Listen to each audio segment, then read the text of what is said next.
Good evening. I'd like to call to order the St. Helena Planning Commission meeting for April 21st, 2015, and ask Commissioner Sweeney if she would lead us in the pledge.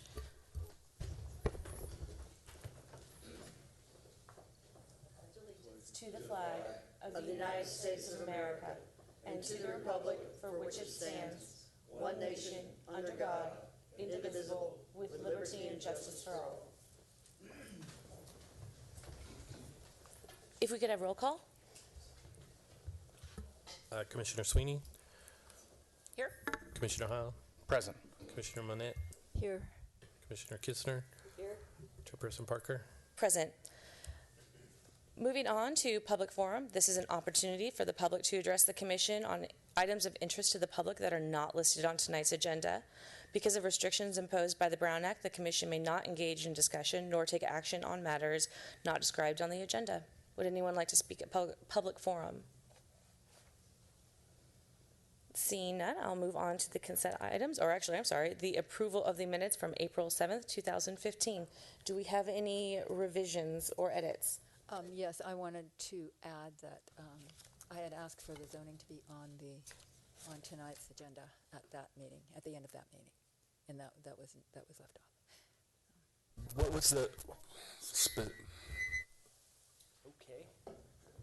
What was the specific zoning item again, Bobby? Well, I was not allowed to say, so at that point. Okay. But later today, I'll fill it in. Do you want me to tell you now? No. Okay. Do we have a motion to approve the minutes? So moved. Second. Commissioner Kistner, Here. Monette, Yes. Sweeney, Yes. Heil, Abstain. Chairperson Parker. Yes. Continuing on with the consent items, would anyone like to pull the consent? I would. All right, seeing that, I need to recuse myself because of the 500-foot barrier, and so does Commissioner Monette. So we're going to step out, and Commissioner Kistner is going to take over. May we have a staff report on that? Surely. Our town, St. Helena. Oh, wait a second. Okay. Our town, St. Helena, in cooperation with the Rural Community Assistance Corporation, are working with the USDA Rural Development Mutual Self-Help Program in order to secure a technical assistance grant in order to build affordable housing in St. Helena. Requirements for securing grant funding include site control or an option for site control, which is why this matter is before us. As the city is interested in providing affordable housing units on the McCorkle property, the city could potentially sell the McCorkle property to our town, St. Helena, to develop at least 6 units of owner-occupied housing available to lower-income households through this grant program. The number of units proposed meets the use and density requirements of the general plan and zoning code designations for the McCorkle property. It should be stated that no agreement has been made to sell the property at this time. The Commission's action is simply an acknowledgement that the sale of the property is consistent with the general plan in order for our town, St. Helena, to show they have an option for site control so they can secure the grant. I'd be happy to answer any questions you may have at this time. I have no questions. Does anyone have any comments? Yeah, is that stipulated that it must be sold to our town, St. Helena, or a similar affordable housing development corporation or a group or nonprofit? I think any potential sale will have to go through the process again, so Right. It's specifically for this one at this Okay. time. And they requested this, correct? Just to help with their own finances? Correct. Okay. This corrected one is the original we had reflected the new general plan instead of the '93 general plan. And the reason I pulled this is not because I don't agree that we should approve it. The reason I've pulled it is because in going through the new housing element and so on and so forth, which won't be approved until the end of May, there's some things in this element, particularly HE1E, which will have this city establish various guidelines for various properties in town, particularly for affordable housing. And I want to be sure before this comes back to us for approval or design review that these things have been done. And if you want further information from that, I would be happy to read it. But I went through this, and I also went through the housing element today. And I went through it assuming it was that we were going to leave it as the old. But we're not going to prove this before May anyway. So I want I thought I might as well just let you know that before it comes back, I think that we have to fulfill what's in the housing element as far as affordable housing is concerned in relationship to the neighborhoods. I'm particularly concerned about what's going to happen in the neighborhoods. All right, and with that, I'll open this up to public comment. Is there any comment on this? If not, do I hear a motion to approve it? One comment. Oh, excuse me, sorry. Didn't see you, Mr. Good evening, everyone.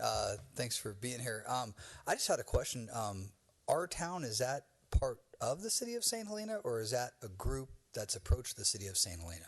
It's a group that's approached the city of St. Helena. They're trying to secure independent funding. It's completely independent of the city. This is just basically all this is it's basically a 3-step process for the city to sell any city-owned property. Okay. It's a legal process, and so basically all we're doing at this point in time is confirming that the sale is consistent with the general plan. Which Just is. the sale, So we're not regardless selling of the party. Right. Okay. Exactly, Okay. exactly. Great. Thank you. Any other public comment? Do I have a motion to approve this? I move to approve. Second? Commissioner Roll call, Howell? please. Sorry. Commissioner Howell? Yes. Sweeney? Yes. And Kisner? Yes.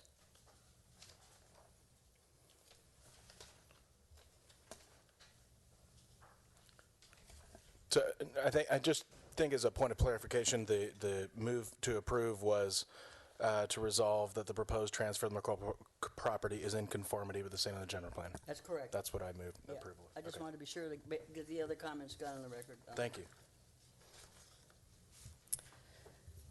Thank you, Commissioner Kistner. Moving on to item 6, for public hearing, a use permit amendment for 1228 Main Street. Do we have a staff report, please? Surely.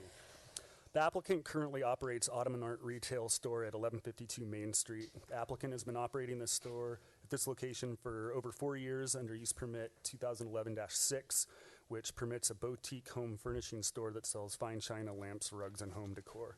The applicant is requesting to move their existing store to 1228 Main Street. The current use permit for 1228 Main Street allows for a store that sells primarily lingerie, accessory women's clothing items, including sweaters, top skirts, as well as novelty items, gifts, jewelry, candles, lotions, etc.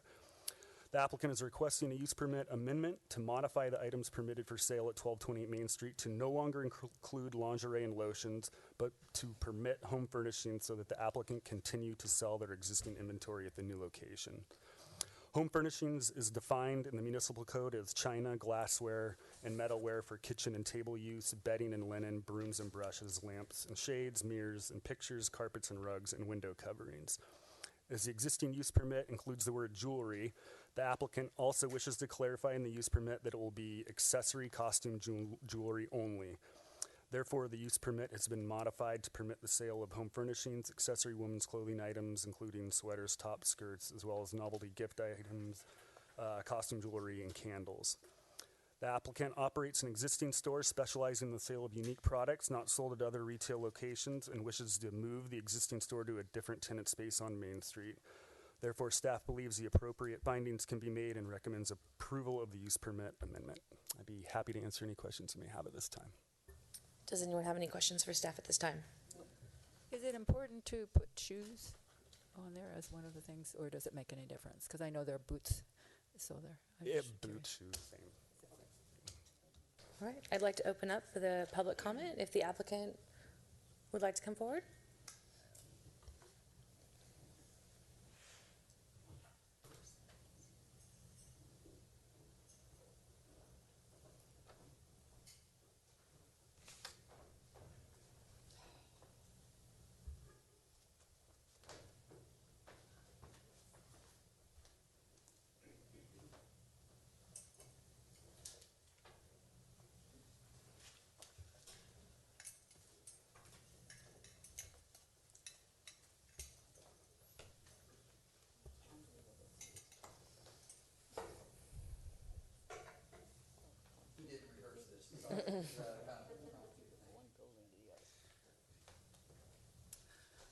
Good evening. My name is Jeff Feeney, 930 North Crane Avenue, here on behalf of Ibrahim Augerman, who is presently in Turkey. Couldn't be here tonight, but I want to thank everyone for their time and their support for this project. Ibrahim has been operating a store on Main Street at 1152 Main Street, and a space came up, which was formerly Soul Desire at 1228 Main Street, and Ibrahim is looking to move up the street to a location with better pedestrian traffic for his store.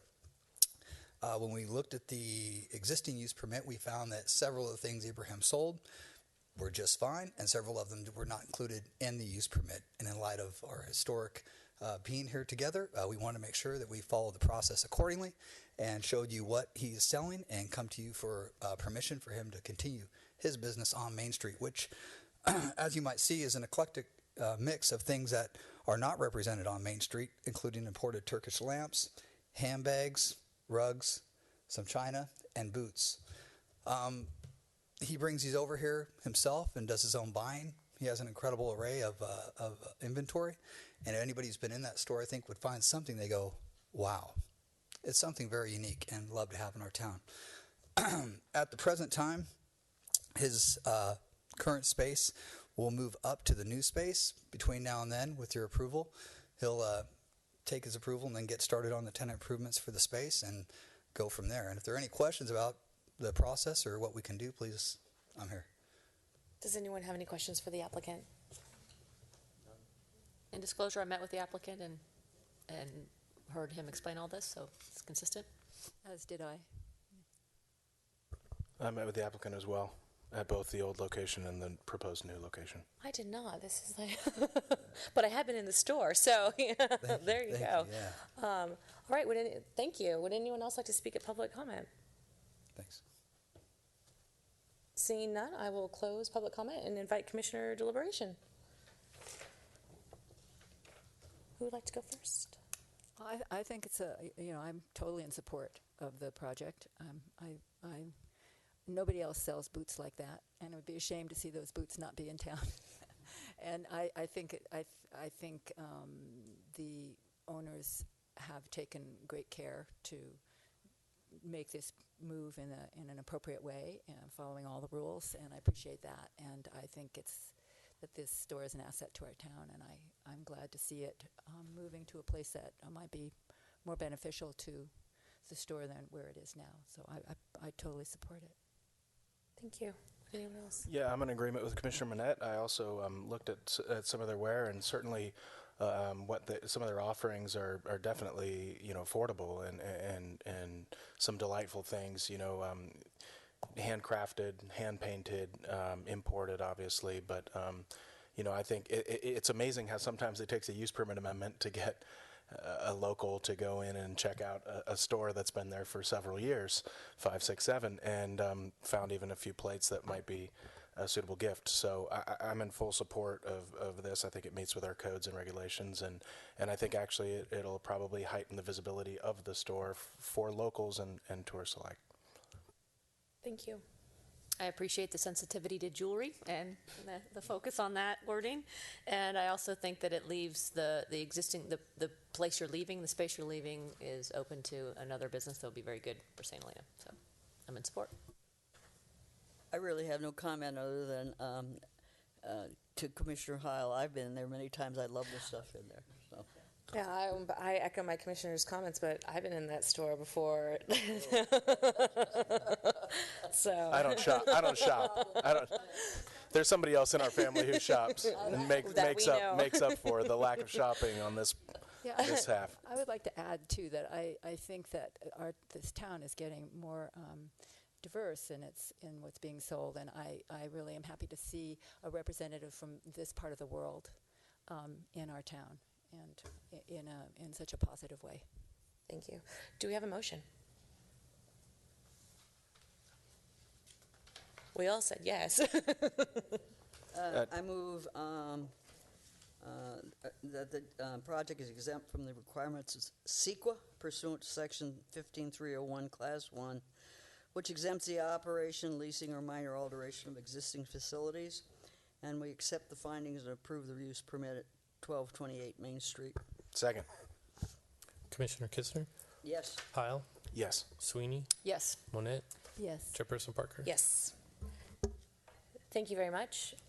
Moving on to item 7, this is determine, this was brought to the Planning Commission at our last meeting, to determine if the Planning Commission desires to initiate a general plan zoning change in order to address lot size requirements in the subdivision of parcels within the A20 district. Before I ask for a staff report, I am going to just point out that I'm going to ask for public comment at this time, but not invite commissioner discussion due to the fact that the general plan update that happened last week kind of gave a clear indication of where the city council is going with this, and I feel that any action that we could do tonight would be premature. So we're just going to, because people are here, we'd like to hear your comments. We don't want to waste your time and put them on the record, but we won't be performing any action tonight due to the general plan's pending approval, and we want to wait for direction from that and the housing element as well. So I would like to open up public comment. Oh, I'm sorry, I'd like to get a staff report. Sorry, you were just... I'm sorry, I thought you wanted public comment before. You're doing staff No, report first? I want to do staff report and then get, yeah. I'll be succinct. The issue before the commission is this question of the half-acre limit on parcel size in the A20 zone. And at the April 7th meeting, the commission directed staff to put it on the agenda essentially as a discussion item as to whether to initiate the general plan and zoning change. The item tonight is not for any action, obviously, on the general plan and zoning. As referenced by Chair Parker, the City Council at the General Plan Workshop on April 15th essentially reaffirmed or took clear action indicating that this provision that allows further subdivision of A20 properties would not be continued into the new general plan. So essentially, A20 zoning is A20 zoning. So in many respects, that action renders moot or at least limits the applicability of a standalone rezoning and general plan change on this issue. Prior to the council action, clearly this change could have had broader application. With council action, that's action or the applicability of it is the best way to describe it is very limited. So it really is the pleasure of the commission, what the commission wants to do tonight. And so I'll just end it at that, and we can hear from the public as we just left off.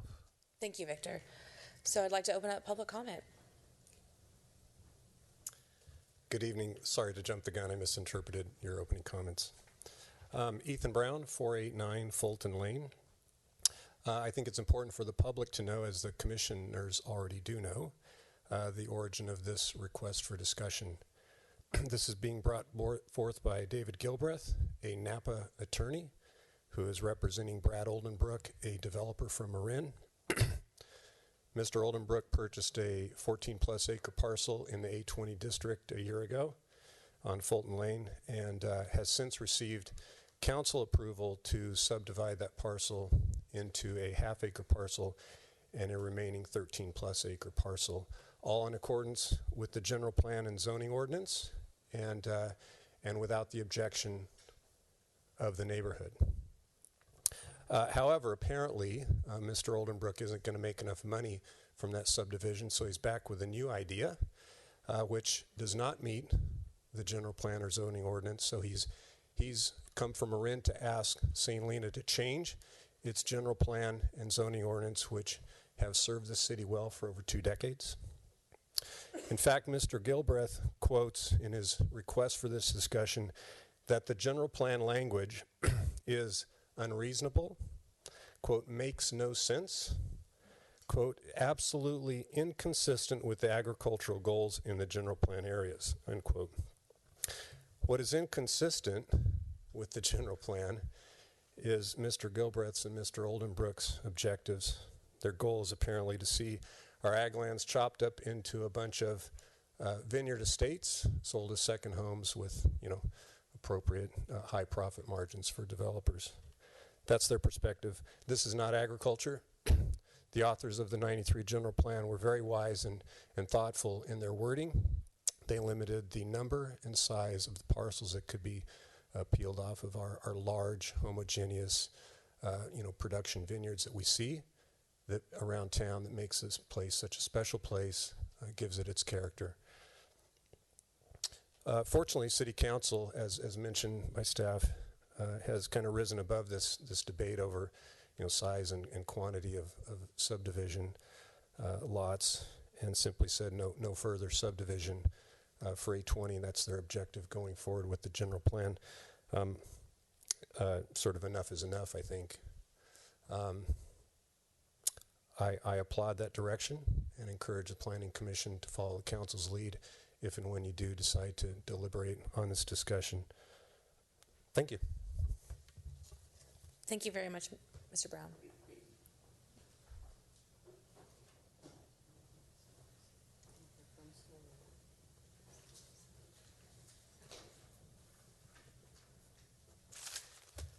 Good evening, Commissioners.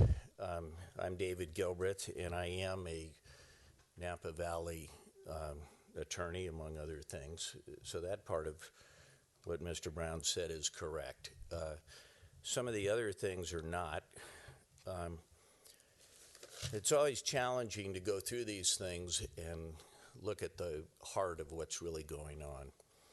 It is my understanding, and maybe staff could comment on that, and I took a look at the proposed draft general plan that would be processed by the city. And it's my understanding that that new general plan will eliminate exactly what we would like to eliminate. It would eliminate the 1/2 acre limitation, which I contend still and is inconsistent with agriculture, and you're probably going to eliminate it.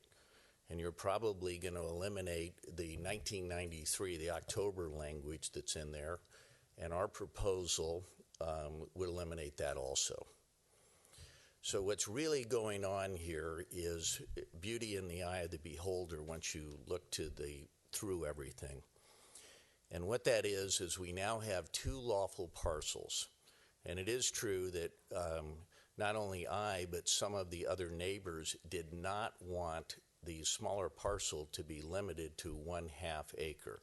Some of you may remember that. You may remember it differently. Those comments were made by some of the other neighbors. They're recorded. They could come back. And the reason for that is they felt, as we felt, that it's inconsistent with the neighborhood. And there was a significant discussion about that item. Well, why don't you make it several acres instead of 1/2 acre? And I stood up here and said, we would love to do that, but you have commanding, inconsistent, unreasonable language, which I think you're going to take out in your general plan. And that's why we're here. We're not here to further subdivide this. We're here to do a lot line adjustment if your general plan gets amended as we see, and I think it likely will be amended as we see it. And the question really is, first and foremost, is it in keeping with agriculture to increase that size subject to your discretion? We've shared some drawing with one of the neighbors, the CPA, that had a lot to say about this, and he's out of town, unfortunately, or maybe even out of the country. We intend to continue to work with the neighbors and say, those 2 parcels are a fait accompli as a result of the action of the city. And all we're trying to do is make them fit better in the neighborhood and also better for the owners of the property, and work together on that concept. And if you delay this and you don't process it right now, what's going to happen, more likely than not, and I can't foretell the future, obviously, with 100% accuracy, you're going to amend your general plan and you're going to come out with 1 parcel per 20 acres. But that's not going to change what we already have.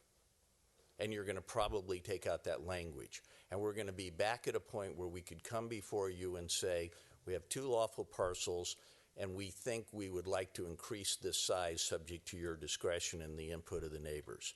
And that may be 6 months from now, and that may be 9 months from now. And what could happen in the interim, because someone came by that wanted to buy the 1/2 acre, is once that is sold, you now have a very small parcel, which I submit, it's my personal view, and it's certainly the ownership's view, is not in keeping. It's a very small parcel that will have a house on it. The alternative that we have discussed with some neighbors is not to have a house on Fulton, plant it to vineyard, have a monumented entry, and put that 2 houses further back to the south and to the west. And all you would be doing tonight if you agreed with our proposal is you would be directing staff to evaluate this. You would get to look before you leap, which I submit is a reasonable thing to do for decision makers. You have no obligation to approve anything that we might come back with. You may look at it and say, yes, we think that's right, or no, it's not. The applicant is willing to pay the fees for the processing. You take a look at it. You get ahead of the time frame for your general plan. Historically, I think you're very aware, I am at least in general, that the timing for your general plan has moved not just a couple of months, not just a year, not just a couple years, but it could be many years in the past. I know you're conscientious and you're going to probably get a hold of this and get these things done, but it drifts for a long time. And if it drifts for a long time, the property will probably be sold and you won't have the option to do this because there'll be another owner there. That's the reality of it. There's nothing evil about being an owner that happens to live in Marin, which is part of the Bay Area, and being a developer of property, and there's certainly nothing wrong with being a lawyer in the Napa Valley. None of this is personal. This is something that makes sense, we think, objectively, just to give you an opportunity to look at it and bring every neighbor and anybody here that wants to talk about it. I think it's a reasonable request. I think it's a wise move to consider it. And if you don't like what you see as time goes by, based upon the merits of it, then you would, of course, not approve it. Anyway, we're available, and Brad is here to make comments, too, regarding any of this. And I appreciate your time. Thank you very much. Thank you very much. I'm parched and nervous. My name is Kirsten Brown. I live at 489 Fulton Lane. I'm here because of word of mouth, not because I was notified by Mr. Gilbreth or Mr. Oldenbrook about their plans to come here tonight, nor by the city of St. Helena. Back in October of last year, there was a request by Brad Oldenbrook for approval of a parcel map to subdivide an existing 14.13 acre parcel into 2 parcels. One parcel consisting of 13.63 acres in area and the second parcel consisting of 0.5 acres. Approval was made. On April 7th, 6 months later, Mr. David Gilbreth came before you to request agendizing, I don't know if that's a word, a general plan amendment and rezoning of the A20 parcels, which in Mr. Gilbreth's view is an incredibly unreasonable element which restricts parcels to 1/2 acre in size. I ask you, what is incredibly unreasonable to a man, Mr. Gilbreth, who does not live here, does not do business here, but who represents an out-of-town developer whose sole purpose is to maximize profits on a 14-acre parcel he recently purchased? Do the citizens of St. Helena think Vallejo Street, Fir Hill, and Fulton Lane are zoned unreasonably? He also states that he and Mr. Oldenbrook want to work with the city and the neighbors, and that, and I quote, "I do think we would get support from the neighbors in general." I live 2 doors down from this parcel and have never heard from, in person or by letter, from Mr. Gilbreth or Mr. Oldenbrook, nor have many of my neighbors. So where is the support coming from Mr. Gilbreth if you haven't even talked to 80% of the neighbors? And the ones that you did talk to don't support you either. In reference to the half-acre split, Mr. Gilbreth stated that he is concerned about the limitation, that it's absolutely inconsistent with the agricultural goals in the general plan areas.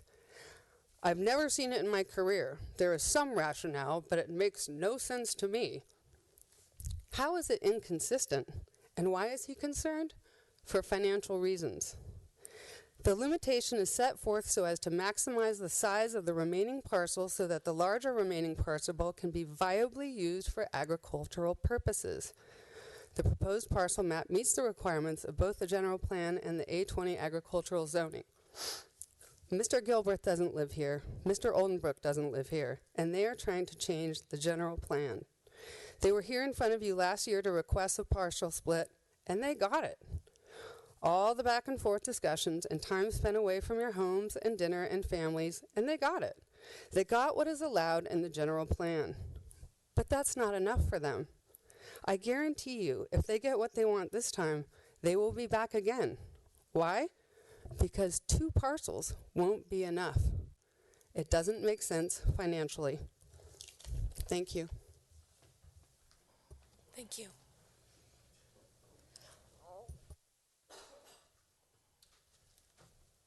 Jeff Ellsworth, Sylvaner Avenue. The first thing is, I think somebody buys a piece of property, they know what the rules are, they know what the zoning is. So I think to come in and say they want to change the zoning after they buy the property,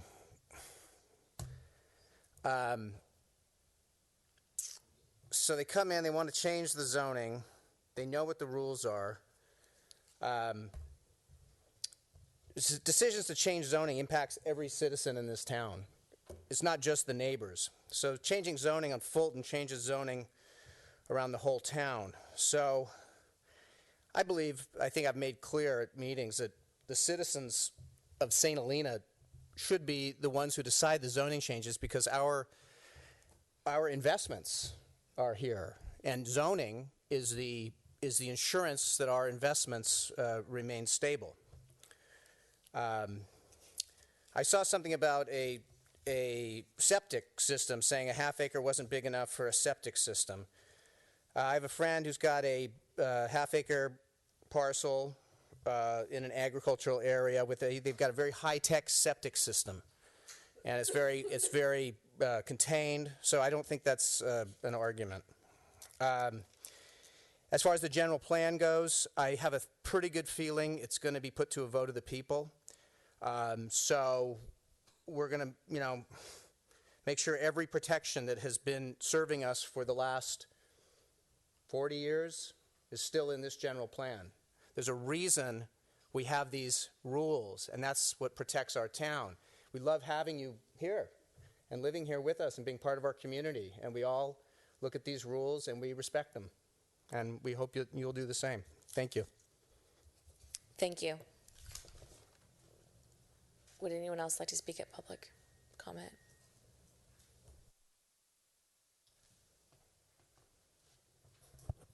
Yeah, Sandy Erickson, Scott Street. This is related, but it's going to seem unrelated. When you have developers looking at St. Helena in terms of changing the general plan for their development projects, that doesn't happen because they perceive that there's no atmosphere for it, there's no support for it, there's no investors for it. That happens because they think that there is an atmosphere that would support it. And indeed, there is an atmosphere here that does support that. There's been more than one conflict of interest issue in town about who's investing in what, for what reason. And if you change the general plan to make investors and developers much more, let's just say less transparent and much more able to go from one project to another, it will be endemic. It will pervade your planning agendas, not to mention the city council. So the way it works is investors find a developer who wants to get things done. The developer gets all the permits. They are standing up here doing whatever they want with their attorneys. They have investment groups of people. Those people have signed confidentiality agreements that prevent the developer from revealing who's investing in what. Now, maybe those people don't even live in the state. Maybe they live down the street. Who knows? It is not known information. So, and that's a business model that's been very successful here, frankly. So I think that you have to see beyond the general plan and see this as a business environment, which now will have a very weak general plan that encourages a less transparent business environment, and we will be suffering with the consequences. Agriculture won't be the issue. The issues that were normally density and traffic and all that sort of thing will not be the issue. The issue will be is who's going to make money on what project. Thank you. Thank you. Would anyone else like to speak?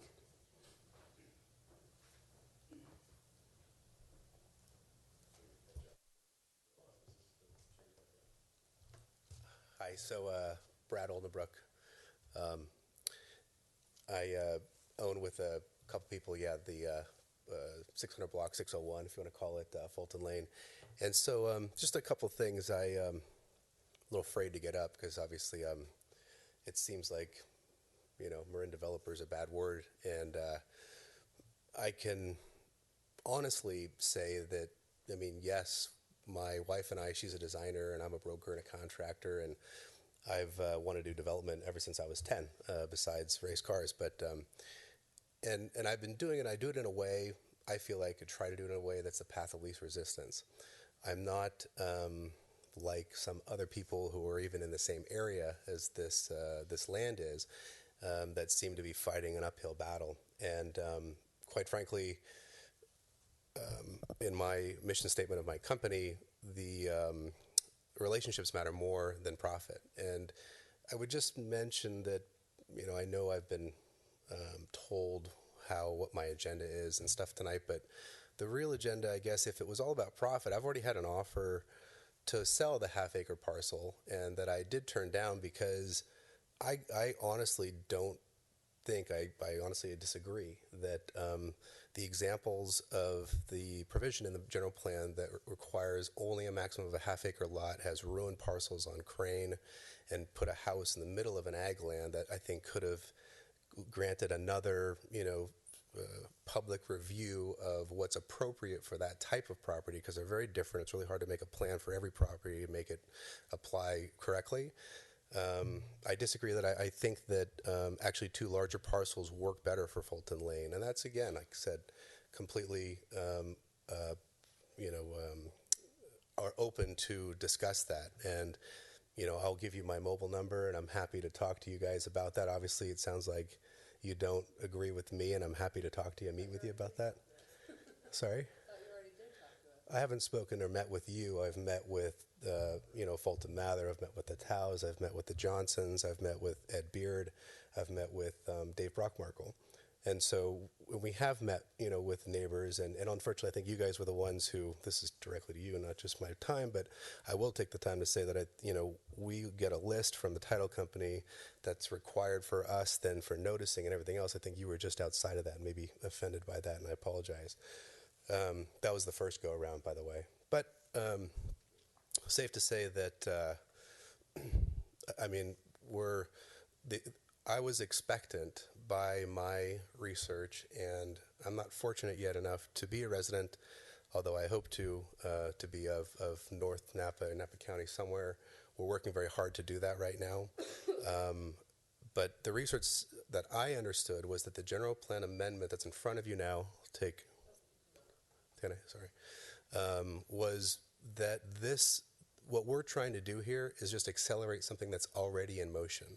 And from what I understand, for the other people that I've spoken to, that there is just as many, if not more, people who don't agree with the half-acre size maximum in a subdivision situation. That I think there's more people that I've spoken to that agree that that should be taken care of. And what I understand is this is only an acceleration of what is going to happen anyway, as David said. And so just as a reflection sort of my heart and my approach to where I'm coming from is I do think it's better. That's why I think it's there. That's why we're here. I haven't sold because, when we've looked at the example of 1,000, I think it is Fulton, where there's this very large house on a very small lot. And I don't love that for this area. This is a way, I think, to preserve sort of the frontage that we're at. So anyway, thank you. Appreciate your time. Thank you very much. Would anyone else like to speak?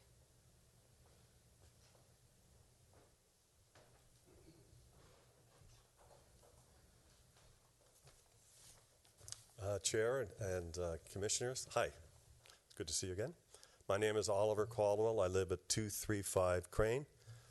I live on a half acre that was carved out as a compromise for the very A20 ruling in 1993. And I was always curious, how did I end up with this half acre? And I called Lester Hardy, and he said it was out of a compromise politically to try to figure out how to preserve as much prime vineyard land as possible. And so it's interesting because I kind of feel for both sides. I feel for the community, and I feel for the bad Marin developer. It's not as bad as being an art dealer. I mean, art dealer is gun dealer, drug dealer, art dealer. I think we're lower. Jewelry store owner. Jewelry store owner. And tasting room. Okay. So, so anyway, my gosh, when you have a half acre, it's a lot. It's very expensive to landscape. It's a lot of land. So I don't have a violin for anybody that only has a half acre. So we've been able to present I think a beautiful home for everybody to enjoy driving down Crane. We worked very hard to mitigate the angles and the lines and the impact because we were really nervous about how people felt driving down Crane and looking at that beautiful view shed. We even colored the stucco to match the dirt so it would disappear.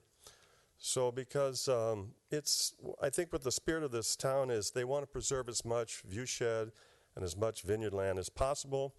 The idea of the half acre, I understand from talking to Lester, was to find a way to mitigate the Atherton, the Hillsborough factor of giant estates with the temptation to build tennis courts and big carriage homes for the Ferraris, things like that. So when we bought the half acre, believe me, I was a puzzle to figure out how can we get it all on that half acre. So we were limited. And then when I started to realize we were limited, I started to realize the spirit of the plan was to mitigate the impact between the compromise between the personal rights and society's rights. And so this is always this kind of compromise. And so those two arguments saying that you cannot build a house that would adequately family with the existing large parcels, I disagree. You can drive down Crane and you can see my house. I don't think it really looks like a little Winnebago parked on the side. And two is that we figured out the riddle that you can come up with engineered systems that work perfectly well for a 4,000 square foot house on a half acre. We did it. It's really common now. These engineered systems are amazing. In fact, the leach lines required are almost a joke. They're just like almost clear water going down a 10 by 10 foot square. We could almost just water the front plants with it. It's amazing what these engineered systems can do today. We don't live in the world of where we needed 600 feet of leach lines to deal with a 3-bedroom home. Those days are long gone. So anyway, I spoke my piece. Thank you. Thank you.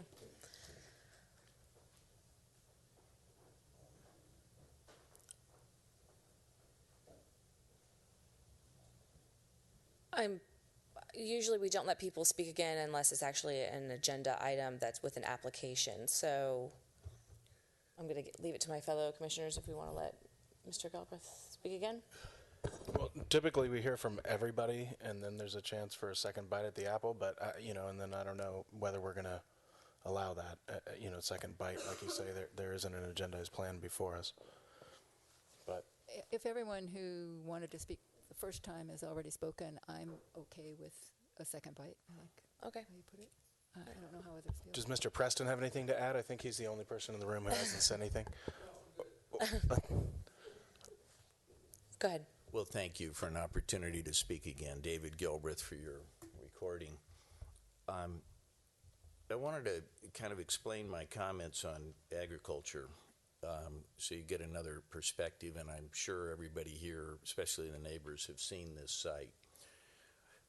The reason that I think, and perhaps that's irrelevant, it's what the ownership thinks, and then most importantly what the city thinks and the neighbors, that it's inconsistent is if you put that house there, we've talked to Dave next door, one of the neighbors, Brock Michael, and he doesn't want another house there. he would rather have that open area open. Other people may have other opinions. We've talked to other people who don't want a house there. And what you would be doing tonight is giving just simply an opportunity to process it. And if you think about it, and I'm sure you've been there, there's Dave's house on one side, there's another nice neighbor on the other side, and that's where that house would be located. And the concept here would be to plant that to vineyard, have an easement that comes up through it, and put both those houses farther away. So you would enhance the agricultural view, in some people's view, and that's certainly mine, because as you drive by, you're not seeing a row of houses blocking the vineyard. And it's open. And the other speaker, Oliver, says, well, yeah, you put a house out there and you can have the Hillsborough look, but it's a question of beauty in the eye of the beholder. Do you want to line those up and block that view, or do you want to move them further away from the neighbor? And many of the parcels there are larger. It's unusual on Fulton. I don't know all the numbers. We did look at it, that the parcels be at a half-acre size. So that's why we're doing it. It's not just, well, let's just make it bigger. It's to try to accommodate people. And we tried that in the beginning process to make it bigger. So I wanted to share that with you and hope that you would process it. And again, I don't know what the city is going to do, but I think the city is going to say 1 parcel per 20 acres. And I think the city is going to eliminate then the half-acre concept, because it would be totally inconsistent with 20 acres analytically. So that's why I think that's what's going to happen, because it just makes sense.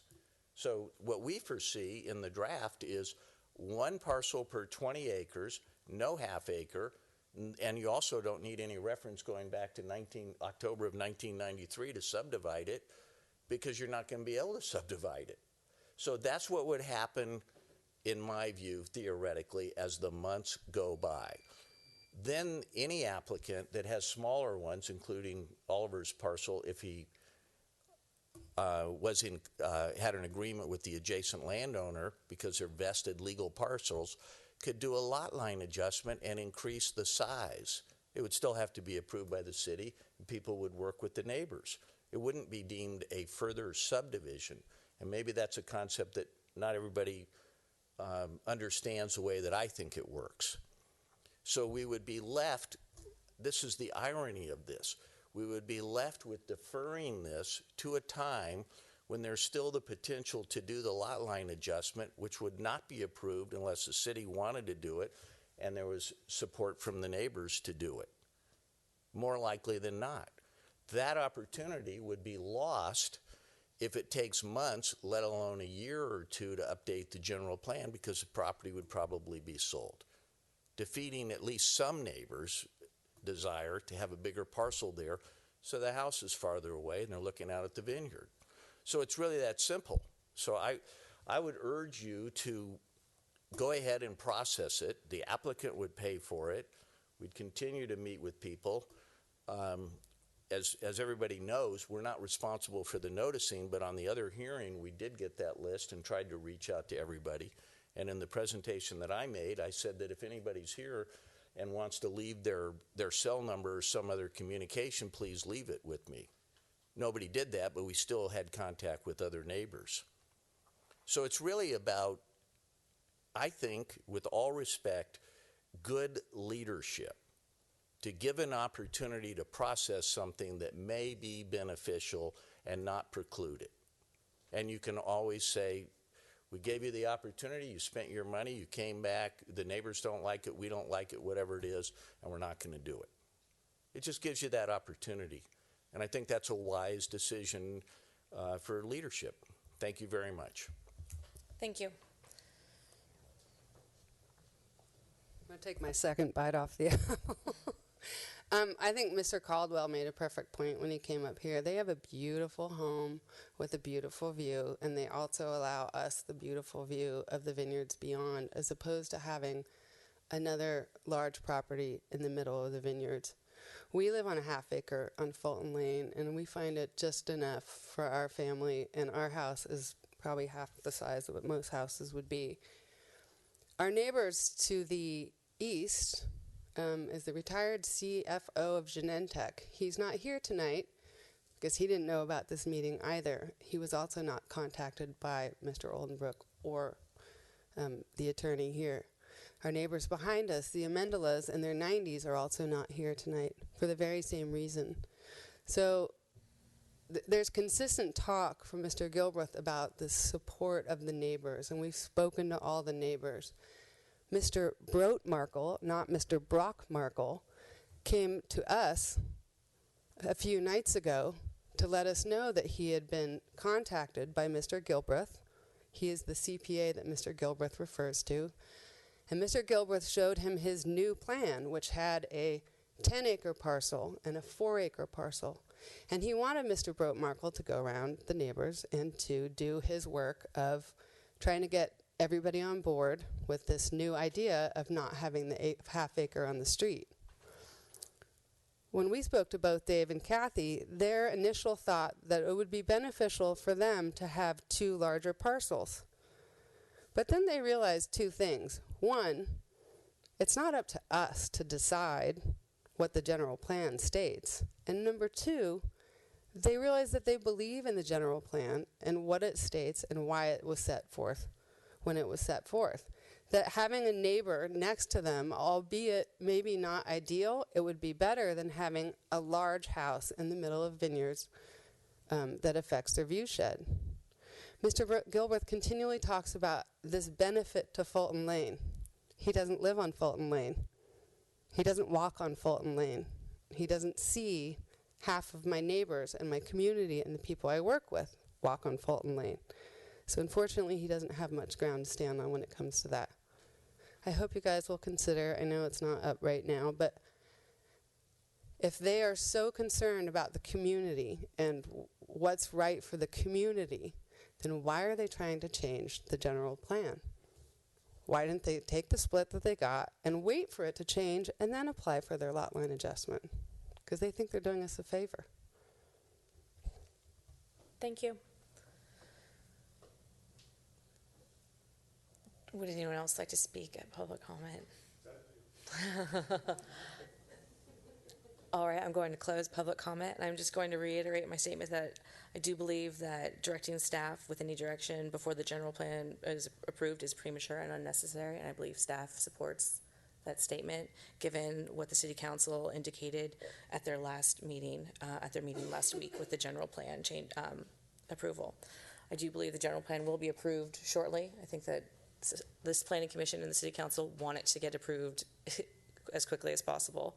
So unless there's some sort of, unless you'd like to actually, you feel very strongly. Yeah, I think what would be cleanest procedurally, and I know we talked earlier and maybe there was a little miscommunication.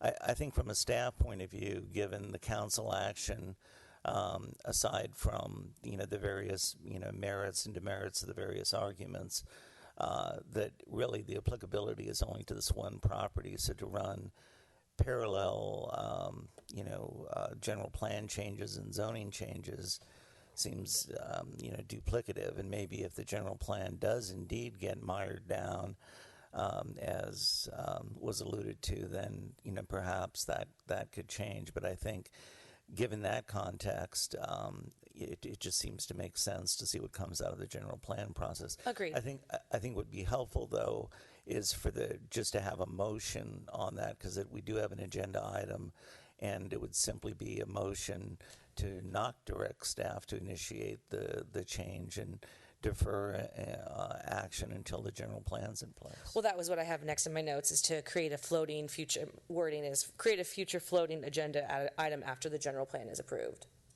And does that mean that actually some other plan for this property could be considered at that time? What? Or is it true that in order to even I think it would be to start tonight? It would be the future agenda item would be to start the process of a general plan amendment, or depending on how the general plan is approved, to do the possible lot line adjustment that has been discussed tonight. So it's not, nothing has to be done tonight. And doing nothing tonight does not preclude a future stab in this. No. It's just what I think Victor is saying is that if we start this now, it's going to be running, it's kind of the same thing the general plan is doing, and so it's running parallel, which it's duplicative, and it's. Yeah, I think what the applicant was pointing out, or the interested party, was that if in this interim between whenever a standalone general plan amendment focused on this issue and when the general plan actually happens, in that interim, the benefit, as he described it, would be then there would be flexibility as to what that lot size could be for some future buyer. But then again, arguably the future buyer could come in with the same thing. In any case, given the parallel thing here, I think the motion that you've brought up makes a lot of sense. So.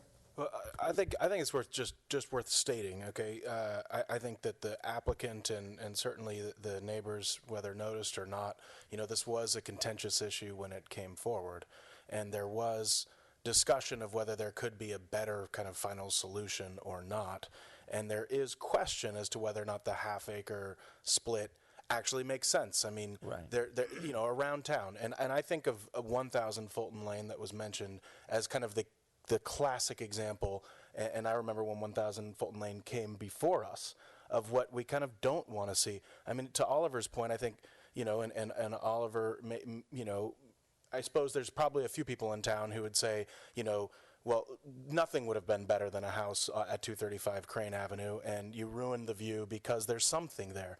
But of course, they weren't versed in the 93 general plan, half-acre split. And once you catch them up to speed on what the intention is, I think, Ethan and Kirsten here helped us kind of understand what was the intent behind that.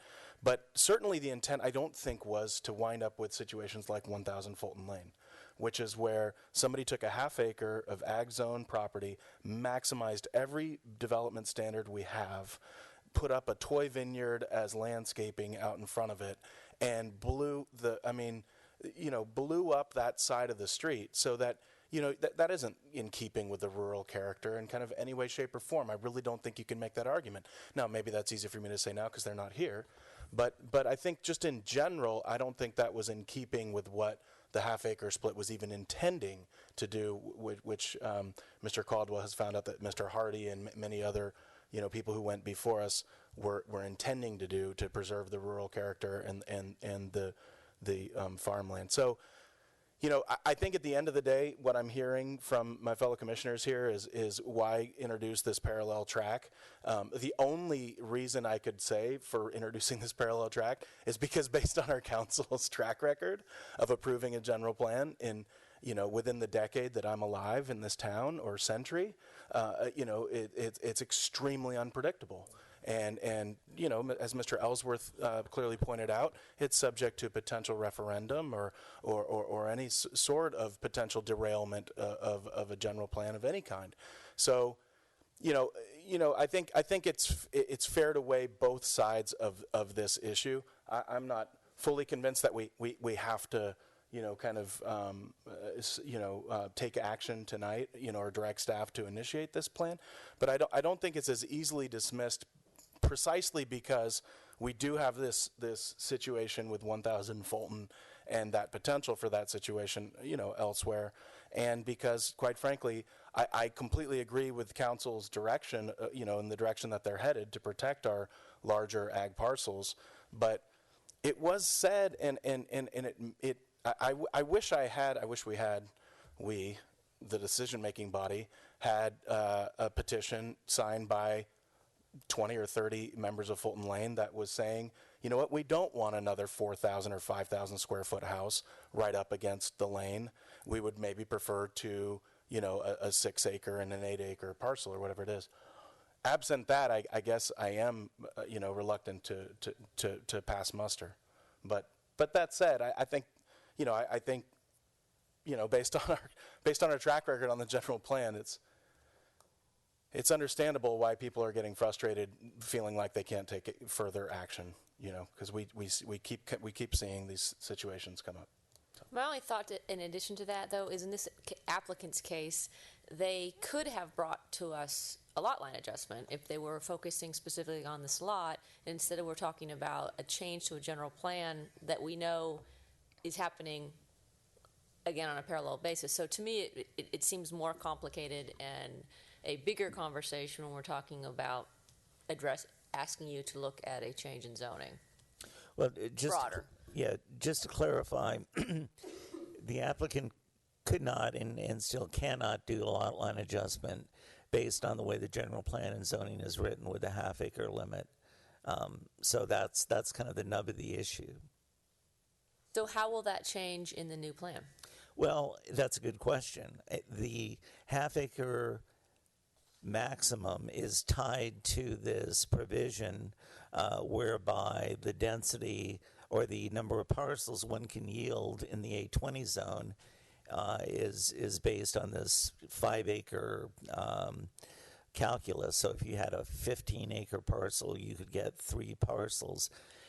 Part and parcel of that language is this half-acre limit, and so in the logic is presumably to retain a viable ag parcel, although clearly I don't think there's anything magic about 1/2 acre and then whatever the remainder is. So if council eliminates the language that allows that further subdivision of A20 land, then it's an open question as to what they would do with the half-acre provision. Arguably, it doesn't make a lot of sense to have a half-acre provision in a A20 designation when 20 is what you have, but it does leave the possibility, as indicated by the applicant, of a future lot line adjustment, not just in this instance, but in other instances. What the point they're making is that a lot line adjustment could be well off in the future, and maybe the decades in the future, depending on how fast the general plan gets done. So that really is the issue, and as indicated by Chairman Heil, there definitely are merits and demerits on both sides. I think, like any issue, that it's in the general plan, but I think it's good to revisit things every so often, and a lot of times one size fits all doesn't work in all instances. In any case, from a staff standpoint, I think the overriding point is, given the council action just last week, we had this seems a bit, both given the level of concern by the residents and the timing, it just seems, from a staff point of view, too closely parallel to run together. So, once again, as was mentioned by Chair Parker, if the general plan for some reason gets delayed and there appears to be unanimity about, well, maybe half-acre really isn't the highest and best way to go, then perhaps it could be revisited. But right now, it just seems a bit duplicative. And just to finish off some thoughts, I just feel to start the process, I think, to a certain extent, would undermine what the City Council has indicated they want us to do. And this Planning Commission has never behaved that way, and I don't think it's time to start now. So with that, I would like to have a motion to create a floating agenda item for this, if someone would be so kind.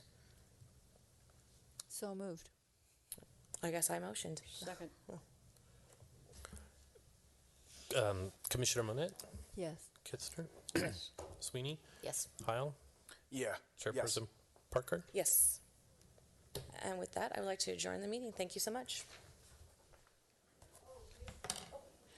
I wanted to ask We're staff going to open it back up. if they would put zoning on our next agenda, specifically with respect to Excuse me, Commissioner Monette speaking. If you guys could. I'm sorry. Thank you. Okay. Okay. So I wanted the specific focus to be density. Okay. And does this relate, because the council at the workshop did indicate they wanted to revisit the medium density issue and wanted staff to look at a new density category. So instead of having a broad category going from 5.1 to 16, having 2 categories. So that Excuse me, Please. That was the direction from council. If that addresses the issue, then perhaps it doesn't need to be on the agenda. But You mean they're going to look at all the densities in town? They were going to, Yes. yeah. correct. That was part of their direction from the workshop last week. I believe And I- Councilmember Pitts brought that up. I believe we should wait until they're through with what they're going to do. Or at least Okay. listen to what they have to say. I agree. Okay. Thank you. All right, now we're adjourned.